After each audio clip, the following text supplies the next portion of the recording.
Hey guys, this is the Plastic Commando coming to you today from deep behind enemy lines. And today's video is a conclusion to my series on custom tanks for Axis and Allies World War I, 1914. And of course today we're going to be talking about the British Empire's use of the Mark V tank, which is the out-of-box version tank that comes with the game itself. And we'll talk briefly about their use of the Mark series of tanks as well. But the iconic image that comes to my mind when I think of a World War I tank is the British tank, the Mark series, whether it be the Mark IV or the V, just because of the distinct look of the tank itself. It was patterned after a rhomboid type design with the odd shape that had the tracks that went all the way over the top of the tank, as well as the twin guns on either side of the tank that helped support the odd profile of the tank.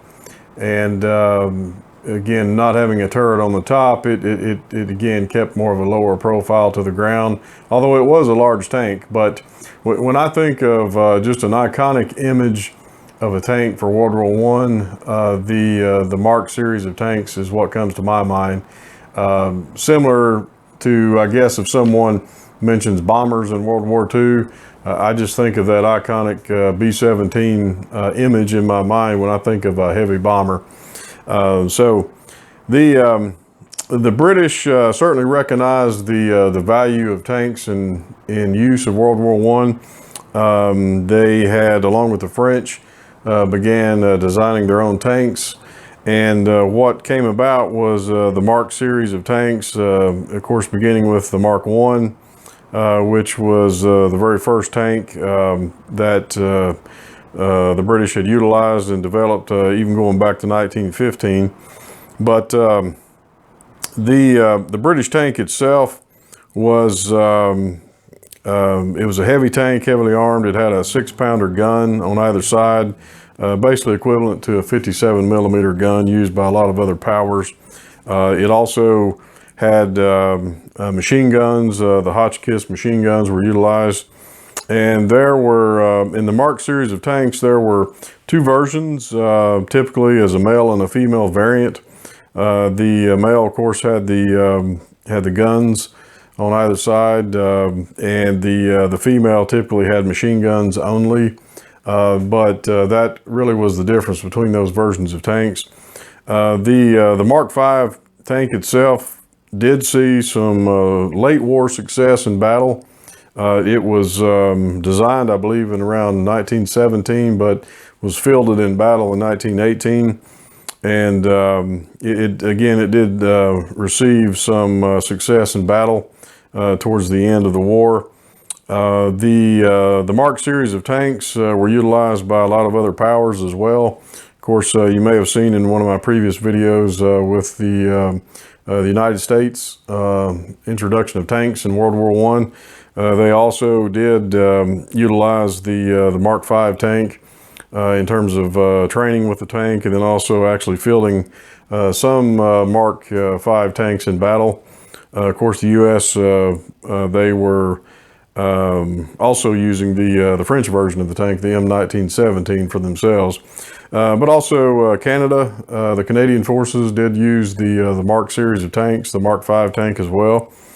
And so the tanks for Britain were first engaged in battle to help support the Somme offensive in 1916, and followed by the Mark I series of tanks. Briefly, you had versions of the Mark II, Mark III. Of course, the Mark IV, in my opinion, was one that made a big impact, only to be followed by the Mark V tank, which of course we're using here today, and we'll be using in the games. These tanks I have customized to match my paint scheme for transitioning the British forces in this particular game. The color scheme which I've used is it's based on Tamiya's I think it's Tamiya IJN spray paint. It's the gray-green version of paint, which I've utilized to transition all of my forces into. And I think these tanks came out rather well. I of course used the decals signifying the Roundel for the powers.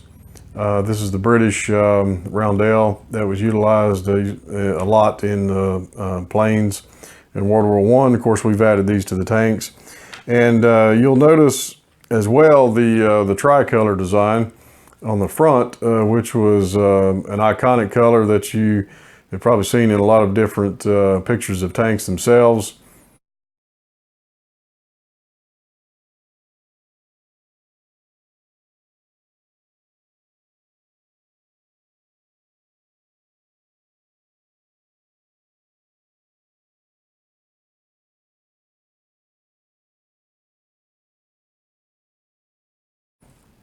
But the tanks were colored in this particular pattern because of the Germans that were known to and did use marked series of tanks that they would capture on the battlefield. And so the British used a color scheme that would be strikingly different than someone maybe mistaken their tank for a German tank, for example. And the British tanks also, they used patterns. Originally there was a camouflage pattern that I believe was utilized that was only a is briefly seen on the battlefield, primarily because once the tanks got dirty, covered in mud, there was really no pattern of color at all that you would see. And a lot of other distinctive looks of the tank itself in terms of markings is a lot of British tanks also would have their at the rear of the tank usually tactical markings, numbers. Even some tanks had tactical numbers and markings on the roof for purposes of helping observers flying overhead. But unfortunately, with the size and the design we've got on these particular out-of-box tanks, it's really hard to put any other markings, in particular on the top. They're just not a neat, clean place to put a marking on there. Although perhaps on the rear I could put some sort of a marker, a number, but I think these are fairly complete.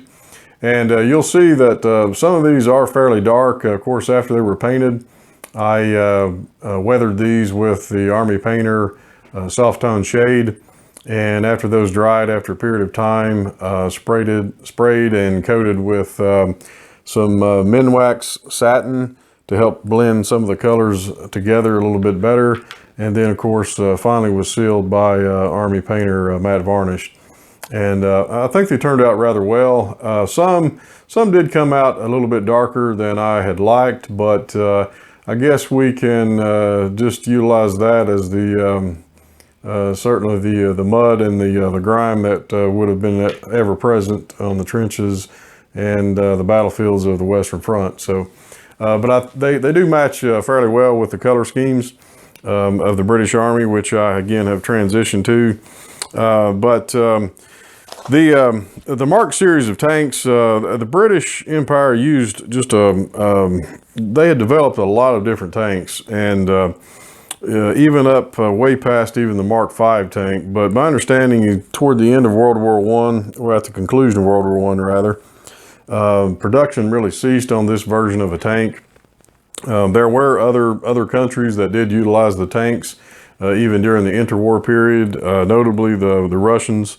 Used and took advantage of some of these tanks during the Russian Civil War and then thereafter, and even some countries had a few of these tanks that went way up until towards the beginning of World War World War II, but they were few in number at that point.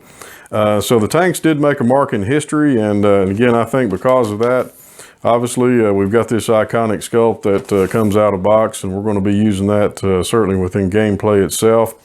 And Just again, as I indicated earlier, in terms of combat, I mean, the British did use the tanks, Battle of Somme. They went all the way to the end of the war, fought against the Turks, even over in Gaza and the Sinai Peninsula with, I guess, varying success, really. You know, I don't really think there was one particular tank of World War I that just seemed to stand out heavily like some of the iconic tanks of World War II. But nevertheless, the British did design and field a good tank. And I just think that with the tactics of the day, learning to support infantry and coordinate with infantry barrages, and then just some tanks breaking down, I think that in general, I think tanks did make an impact in the war, but certainly not to the extent as we would see in later conflicts of the 20th century. Just to pan around here, I've got a total of 8 tanks, which I've customized for gameplay with Britain.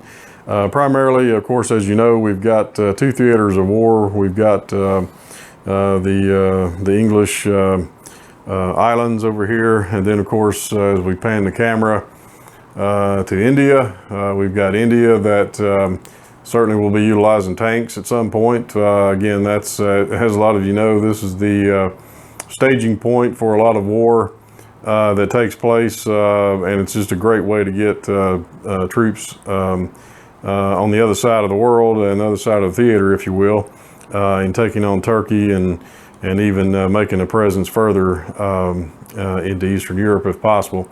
But again, we're going to be using these tanks obviously on both sides. We've got a number of tanks to field, and based on my prior game experience, Britain certainly can and typically does get tanks that they utilize in battle against the other powers. So, well, again, a conclusion video on my series of custom tanks.